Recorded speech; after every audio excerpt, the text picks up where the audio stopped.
A month ago, you requested a trade from the team. You said you wanted to go to a contender. A month later, you're standing here with a new extension. What changed? Just having constant communication with the team, with AB. We're just management in general, talking about the plans and the future of this team and how we can turn this around and turn Cleveland into a winner as soon as possible. Conversations between what you had immediately after the season and the most recent conversation, did the plan change, or was it just kind of reinforced as those conversations went on? I would say it became more reinforced and developed as time went on. Just a little more time for the season, seeing how things developed and progress with each team making moves and the combine and the draft coming up. A lot of dominoes just started to fall, and things just started falling in place. You took such a hard-line stance on the fact that you wanted to be somewhere else to go win that Super Bowl, and it looked like a lot of fans kind of had a problem with that. Do you feel like you need to sort of do more or make amends or somehow flip this script after all of that? No. I mean, from day one, I've always said that I've wanted to bring a championship to Northeast Ohio. So that doesn't change my stance. And I'm just going to continue to turn those opinions around or reinforce those opinions by going out and doing what I've always done, going out and make plays, being a great teammate, great leader, and being the best person I could be on this field and off the field for the Cleveland Browns. Myles, do you think this new contract changes your responsibility inside these walls or your influence inside these walls? Not in my mind. I'll continue to be the person that I have been, and I think just being that constant leader. I don't think you can put a dollar sign on that at any time. Leaders come from guys who are undrafted to guys who are the highest paid. It doesn't take a playmaker to be a leader, nor does it take like I said, a dollar sign. So I continue to learn to be more and more a leader every year and every day. Could you go a little deeper, Myles, why you think now this team is close to contending? Well, I mean, we'll continue to see that as the days go by. Continue to make moves and changes, and with the picks we have in the draft, and you continue to see us add more and more weapons to this team, and see how we continue to mesh and grow. Myles, do you regret the fact that you went public with the trade request? No, I think I had some frustration, and I feel like that helped us grow and have conversations that were difficult but needed to be had, and that created a little bit more discourse, helped build some relationships and reaffirm them. And now I feel like we're in a better place, and now we can move on and grow from there. I know with coming back, you mentioned, or you want to, it seems like help recruit free agents and do all those things in the offseason, but was there any concern with the trade request going public and other things that, you might scare some people off of wanting to come here or anything like that? Well, I'm here, so I don't plan on going anywhere anytime soon, and I'm willing to help however I can to get the right pieces here to make the changes we need to win games and to go deep in the playoffs and win a championship. Myles, if you have any thoughts about how you did the whole Radio Row thing, I want to be out, I don't think that this team could win, and that now you're back, and how that impacts the fans and how they view you? Like I said, I mean, that Media Row run, that created more discourse between myself and management. That created conversation between myself and AB, Jimmy, and up and down the chain, and that kind of stuff became a main variable for this deal getting done. These conversations down the road. So I think the fans will see that my heart's in the right place. It's never been about money. It's always been about winning, and that's where my frustration lies. And I want to thank Nicole because she's the best agent in the world, and I didn't have any really input on how the deal was going to look, but I just know that when the time came, and we all know we're on the same page, that she went on and did what she does and got the best deal possible for myself and for the Browns. Do you have the quarter. any second thoughts, kind of how you handled all that, going through being so public, I went out, this and that? And it's not about money, and in the end, you ended up getting a lot of money. I mean, that's what she's supposed to do as an agent. She's supposed to give me the best deal possible, and that's what she did. So I don't regret it. I mean, I feel like I went out and earned it by, playing the best brand of ball that I know possible. And she went on in and asked, and they delivered. And I plan to deliver week in and week out during the season. And I think that's just how that kind of give and take goes. Stands, the quarterback situation is still a little unsettled. I mean, that was one of the things that you expressed, concern about. How much faith do you have in, the front office to figure that out? And, what are your thoughts on the team potentially taking a quarterback at 2? Would you like to see that?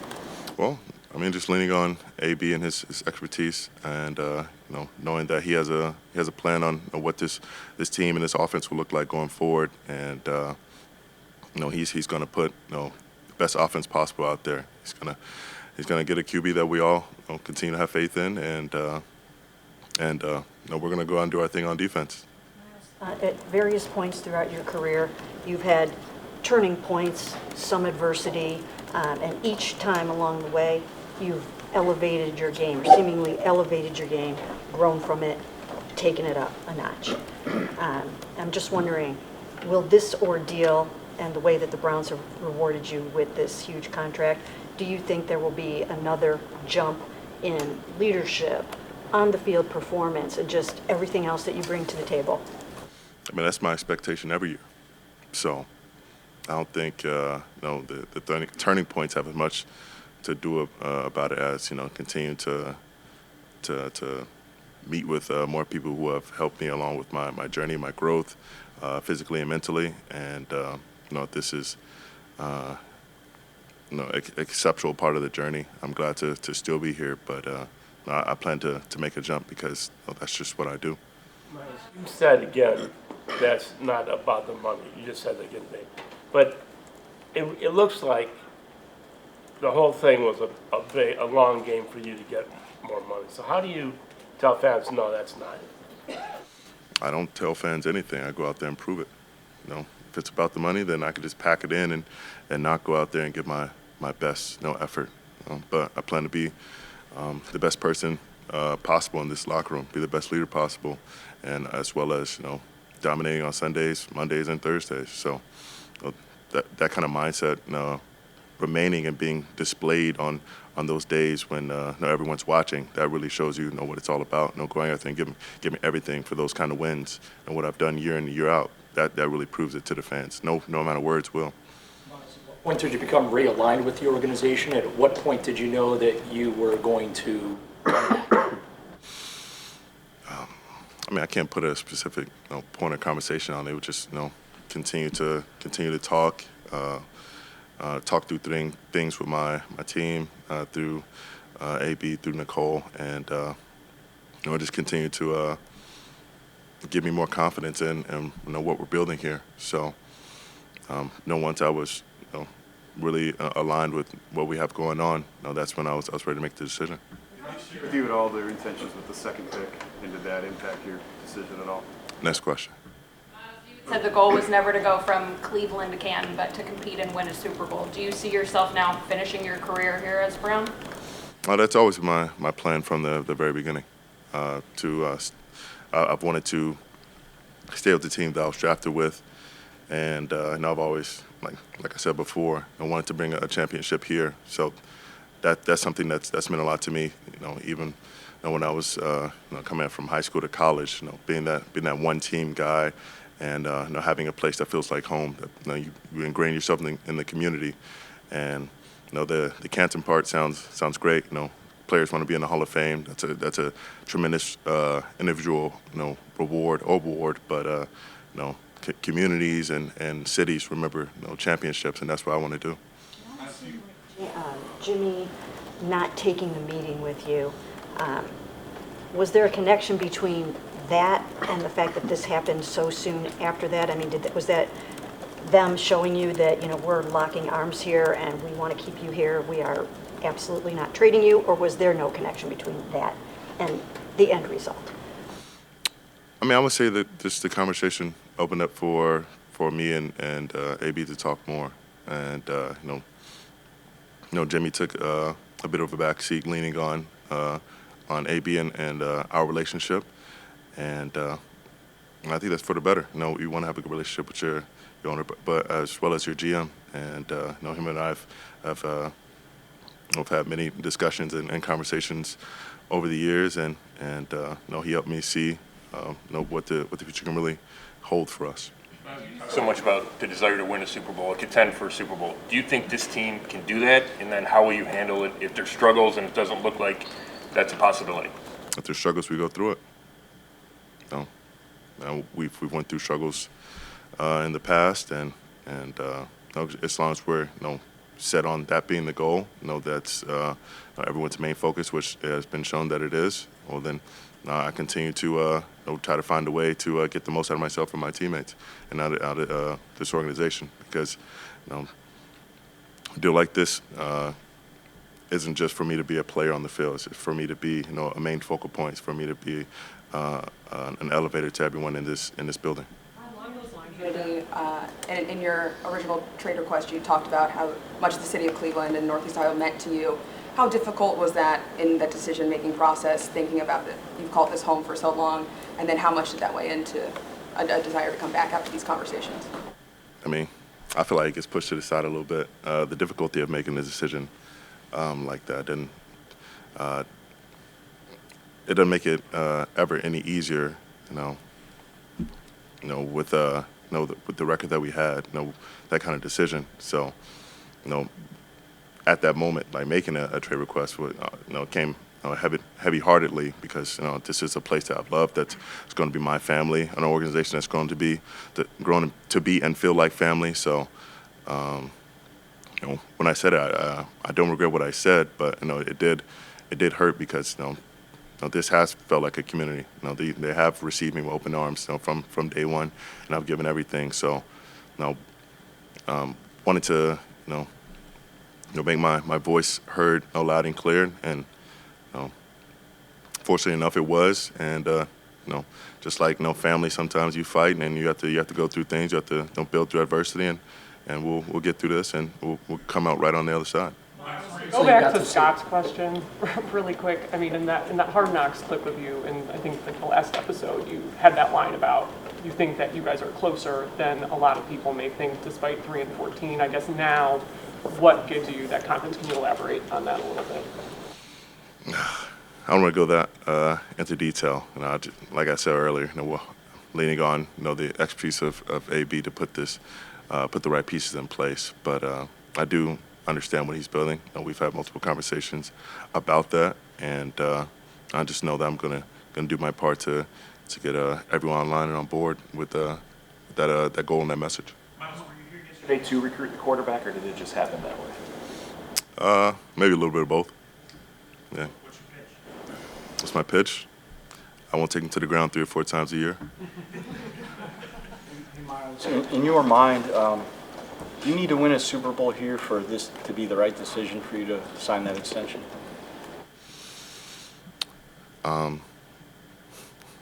I think we all play the game to win a Super Bowl. So whether it's for this dollar amount or any dollar amount, I think that's what we get into the game for, regardless.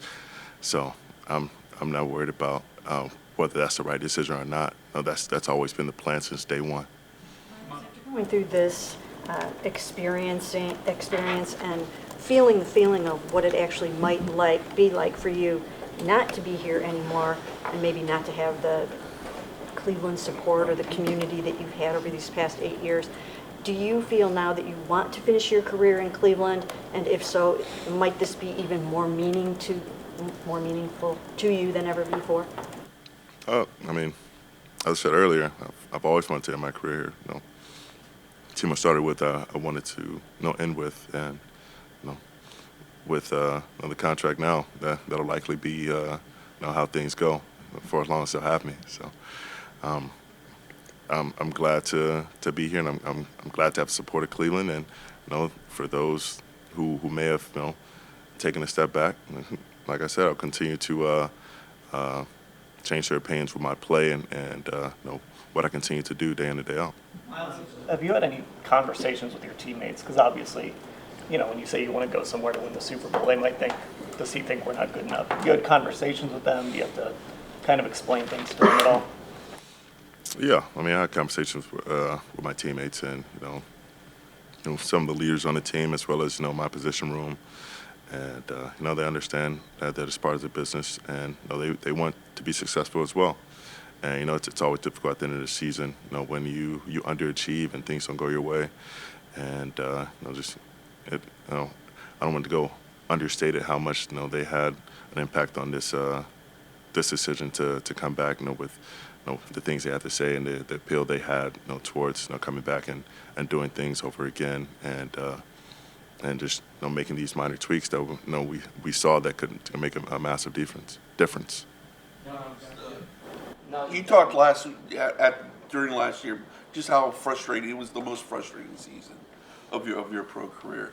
Did you need to put a little space between you and that season? Did that help in terms of maybe smooth things over, kind of recalibrate, your thoughts about, where this organization is and where your future with this organization is? Yeah, I think so. Taking some time away, not only from the season, but just for myself, just getting away from football for a bit. I just helps decompress and come back with a little bit more clear-headedness. And I think at the end of the day, I made the right decision for myself and as well as for the Browns. And I'm still happy to come back and play with all of these guys. What is it about AB and his process did you feel you have a better understanding about, maybe compared to end of season meetings? I think maybe at the end of the season it wasn't as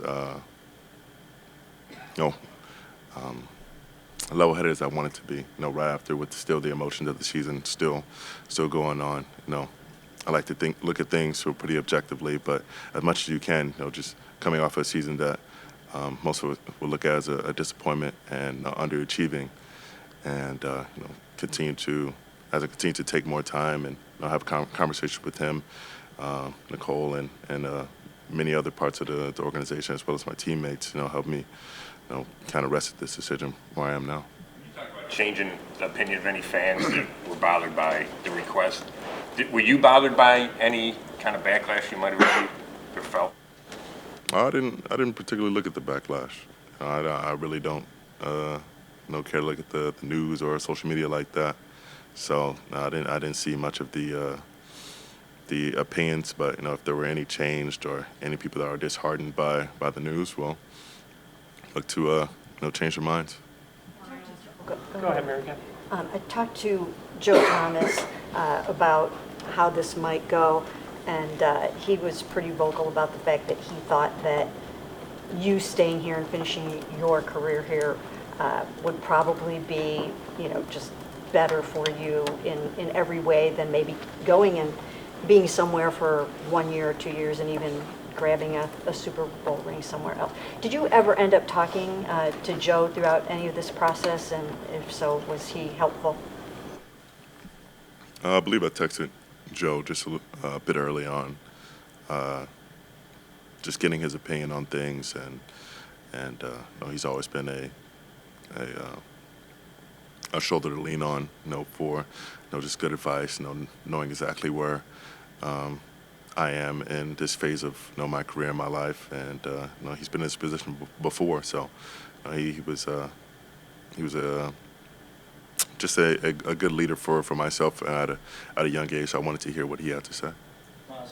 Process, you had in your mind everything that was going wrong here, right? And that led to asking for the trade. Now that you're back on board and you're committed here, what's it going to take for this franchise to get going and become a consistent winner year in and year out? And what role in that can you play? It's going to take everything, and whatever it takes, I'm willing to give.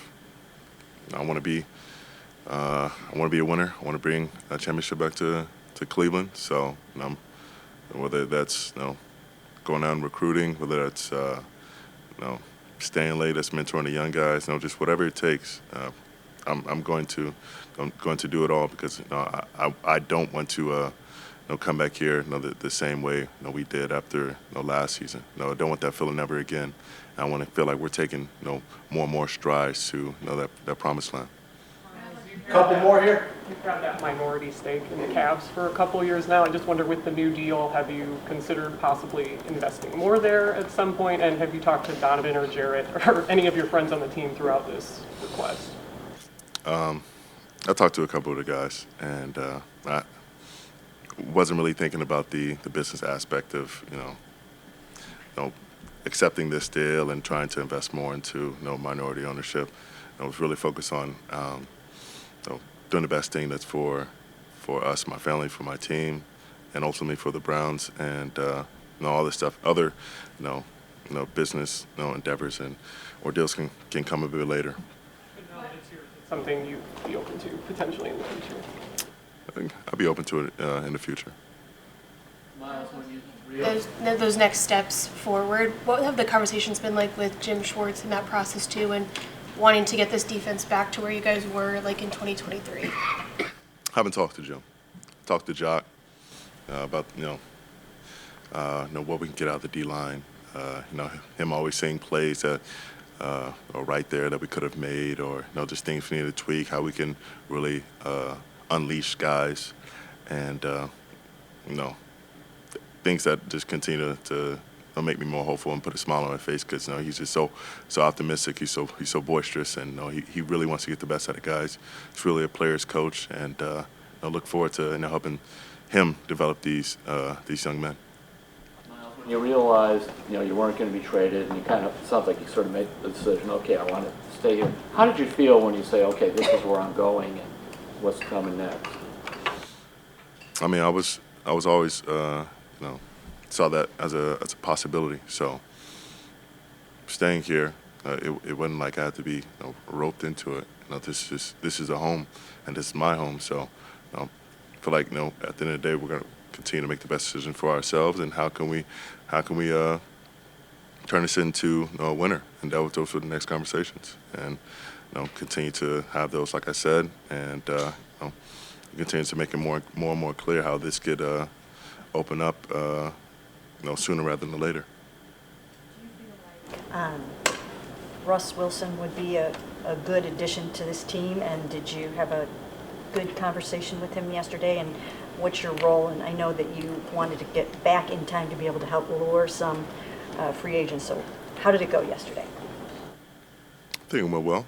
I mean, him and I had a little bit of conversation at the Pro Bowl, as well as here, and I definitely think he'd be a valuable asset as a leader, as a mentor to those young guys. That veteran leadership can't be understated, and I think he definitely has some juice left at position. He's plenty of arm left. He's very smart, and he knows what he's capable of. So he'd be a valuable asset. Good. All right. Thank you. Thank you, Myles.